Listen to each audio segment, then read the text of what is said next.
رات کے سناٹے میں کھڑکی کے باہر ہلکی ہلکی بارش ہو رہی تھی۔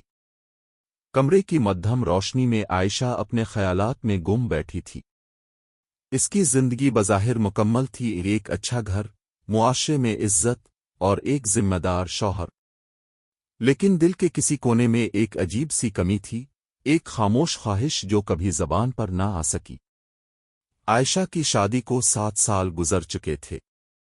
شروع میں سب کچھ خوبصورت تھا، جیسے ہر نئی کہانی ہوتی ہے، مگر وقت کے ساتھ ساتھ اس کے اور اس کے شوہر فراز کے درمیان ایک فاصلہ سا آ گیا تھا۔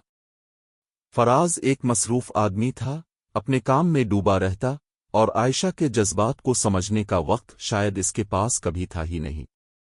ایک دن عائشہ کی ملاقات اپنے پرانے یونیورسٹی دوست حمزہ سے ہوئی، وہی حمزہ جو کبھی اس کے دل کے بہت قریب تھا، مگر حالات نے انہیں جدا کر دیا تھا۔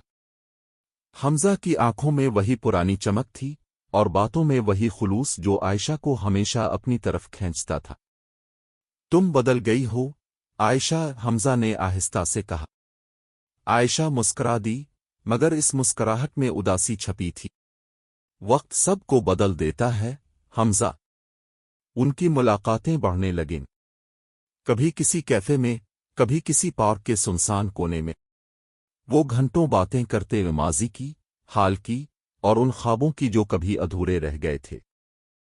عائشہ کو محسوس ہونے لگا کہ وہ دوبارہ زندہ ہو رہی ہے، جیسے اس کے اندر کی خاموش خواہشیں پھر سے سانس لینے لگی ہوں۔ لیکن ہر خوشی کے ساتھ ایک خوف بھی جڑا ہوتا ہے۔ عائشہ جانتی تھی کہ وہ ایک خطرناک راستے پر چل رہی ہے۔ وہ اپنے وعدوں اور جذبات کے درمیان پھنس چکی تھی۔ ایک طرف فراز تھا، جس کے ساتھ اس نے زندگی گزارنے کا عہد کیا تھا، اور دوسری طرف حمزہ تھا، جو اس کے دل کی دھڑکنوں کو دوبارہ جگا رہا تھا۔ ایک شام، جب بارش پہلے سے زیادہ تیز ہو رہی تھی، عائشہ اور حمزہ ایک سنسان کیفے میں بیٹھے تھے۔ خاموشی کے اس لمحے میں حمزہ نے اس کا ہاتھ تھام لیا۔ کب تک خود سے بھاگتی رہو گی عائشہ؟ اس کی آواز میں درد تھا۔ عائشہ کی آنکھوں میں آنسو آ گئے۔ میں نہیں جانتی، میں بس یہ جانتی ہوں کہ میں کسی کو تکلیف نہیں دینا چاہتی، حمزہ نے آہستہ سے کہا۔ کبھی کبھی سب کو خوش رکھنے کی کوشش میں انسان خود کو کھو دیتا ہے۔ یہ الفاظ عائشہ کے دل میں اتر گئے۔ وہ پوری رات جاگتی رہی، اپنے فیصلوں کے بوجھ تلے دبی ہوئی۔ اسے احساس ہوا کہ وہ ایک ایسے موڑ پر کھڑی ہے جہاں سے واپسی آسان نہیں۔ اگلے دن عائشہ نے ایک فیصلہ کیا۔ اس نے حمزہ سے ملاقات کی اور اس کی آنکھوں میں دیکھ کر کہا، ہمیں یہ سب ختم کرنا ہوگا۔ حمزہ خاموش رہا، مگر اس کی آنکھوں میں ٹوٹے ہوئے خواب صاف نظر آ رہے تھے۔ یہ آسان نہیں ہوگا، اس نے دھیمی آواز میں کہا۔ عائشہ نے سر جھکا لیا۔ میں جانتی ہوں، مگر یہی صحیح ہے۔ وہ دونوں ایک دوسرے سے جدا ہو گئے، بغیر کسی وعدے کے، بغیر کسی امید کے۔